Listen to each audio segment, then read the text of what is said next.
ბევრი ადამიანი მეკითხება, რომ აი სიტუაცია რატო არის ახლა, რომ გახშირდა წნევები, გახშირდა არითმიები.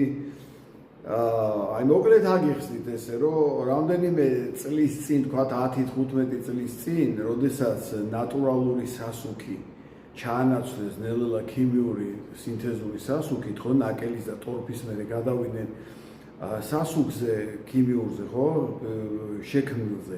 იქ შედიოდა იმ სასუქში სამი კომპონენტი, ეს რომ კალიუმი, ფოსფორი და აზოტი.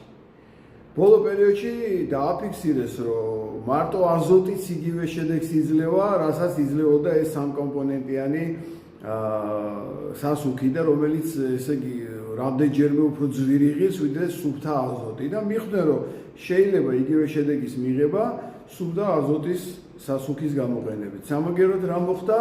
ყველაზე მეტი რაც გვჭირდება იმ 180 ნუტრიენტ შორის, რომელიც ყოველდღე უნდა მივიღოთ, იქიდან 166 არის ჩაუნაცვლებადი, ყველაზე მეტ რაოდენობა საჭიროებს კალიუმი, თითქმის 5 გრამამდე, 4700 მილიგრამზე მეტი გვჭირდება ყოველდღიურად.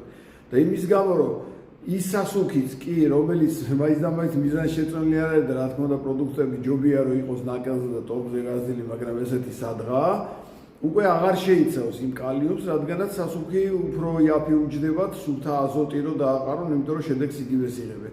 და გამოვიდა რა, რომ ყველაზე მთავარი ინგრედიენტი, ყველაზე მთავარი მიკროელემენტი, ნუტრიენტი, როგორც არის კალიუმი, დეფიციტში აქვს თითქმის ყველა ადამიანს და ამიტომაც ეს არის ძირითადი მიზეზი, რატომაც ჰიპერტონული დაავადებები, რატომაც ესე იგი არითმიები სხვა სახის ესე მომრავლდა და ერთი ნაწილი ექიმები საერთოდ ვერ ეკვევა ამაში და შესაბამისად ვერ ხვდება რა უნდა შესთავაზოს პაციენტს, ერთმა ნაწილმა იცის ეს ყველაფერი და ჩუმად არის, ნუ გასაგები მიზეზების გამო და გარდა ამისა კიდევ ბევრმა სხვა ადამიანმაც იცის რომ ესეთი სიტუაცია და ისინი ჩუმად არიან. მოკლედ რა უნდა გააკეთოთ?